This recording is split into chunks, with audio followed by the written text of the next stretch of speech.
हे traders, आज मैं आपको बताऊंगा कि आप ट्रेडिंग व्यू पर बोलिंगर बैंड्स को कैसे इस्तेमाल कर सकते हैं स्टेप बाय स्टेप, और उन टेढ़ी मेढ़ी लाइनों को अपने चार्ट्स पर कैसे समझ सकते हैं। सबसे पहले ट्रेडिंग व्यू खोलें और कोई भी एसेट चुनें जिसे आप एनालाइज करना चाहते हैं। यह बिटकॉइन, एप्पल स्टॉक या जो भी आप ट्रेड करना चाहते हैं हो सकता है। एक बार जब आपका चार्ट खुल जाए तो ऊपर जाएं और इंडिकेटर्स बटन पर क्लिक करें। सर्च बॉक्स में बस बोलिंगर बैंड्स टाइप करें। जो स्टैंडर्ड वर्जन सामने आता है उस पर क्लिक करें। आमतौर पर ट्रेडिंग व्यू का ही होता है। तुरंत आपको अपनी प्राइस पर 3 लाइनें दिखाई देंगी, एक बीच वाली लाइन और 2 बैंड्स ऊपर और नीचे। अब सेटिंग्स की बात करते हैं। ज्यादातर समय डिफॉल्ट सेटिंग्स ठीक काम करती है, पीरियड 20 और स्टैंडर्ड डेविएशन 2। अगर आप इन्हें बदलना चाहते हैं तो अपने चार्ट पर इंडिकेटर के बगल में छोटे गियर आइकॉन पर क्लिक करें। इन्हें एडजस्ट करने से आपकी ट्रेडिंग स्टाइल से मैच करने में मदद मिल सकती है, चाहे आप तेज मूव्स को स्कैल्प कर रहे हों या लंबी स्विंग्स को होल्ड कर रहे हों।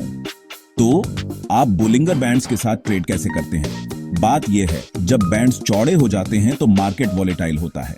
जब वे कसकर सिकुड़ते हैं तो मार्केट शांत होता है और एक बड़े मूव के लिए तैयार हो सकता है। यह सिकुड़न अक्सर एक ट्रेडर के लिए संकेत होती है कि एक ब्रेकआउट आ सकता है। खरीदने के संकेतों के लिए मैं देखता हूं कि प्राइस निचले बैंड को छूता है या उसके नीचे जाता है, फिर वापस ऊपर उछलता है। लेकिन मैं कभी भी आंख बंद करके नहीं जाता। मैं RSI या MACD जैसे दूसरे टूल्स से कंफर्म करता हूं। बेचने के संकेतों के लिए यह उल्टा होता है। प्राइस ऊपरी बैंड को छूता है या उसके ऊपर जाता है, फिर गिरना शुरू होता है। फिर से कंफर्मेशन जरूरी है। यहाँ एक प्रो टिप है, बोलिंगर बैंड्स को कभी अकेले इस्तेमाल न करें। वे दूसरे इंडिकेटर्स के साथ मिलकर सबसे अच्छे काम करते हैं। और ध्यान दें, अगर मार्केट बस साइडवेज चल रहा है तो बोलिंगर बैंड्स आपको बहुत सारे फेक आउट दे सकते हैं। आखिर में अपनी टाइम फ्रेम या स्ट्रेटेजी के हिसाब से उन सेटिंग्स को बदलने से न डरें। जो 5 मिनट के स्कैल्प के लिए काम करता है वह डेली चार्ट स्विंग ट्रेड के लिए फिट नहीं हो सकता है। ठीक है, यह ट्रेडिंग व्यू पर बोलिंगर बैंड्स के लिए आपकी क्विक स्टार्ट गाइड है।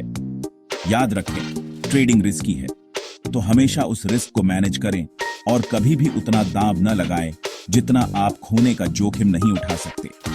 अगर आप बोलिंगर बैंड्स का इस्तेमाल करके और ज्यादा जानकारी या एक पूरी ट्रेडिंग स्ट्रेटेजी चाहते हैं तो मुझे कमेंट्स में बताएं। Happy trading.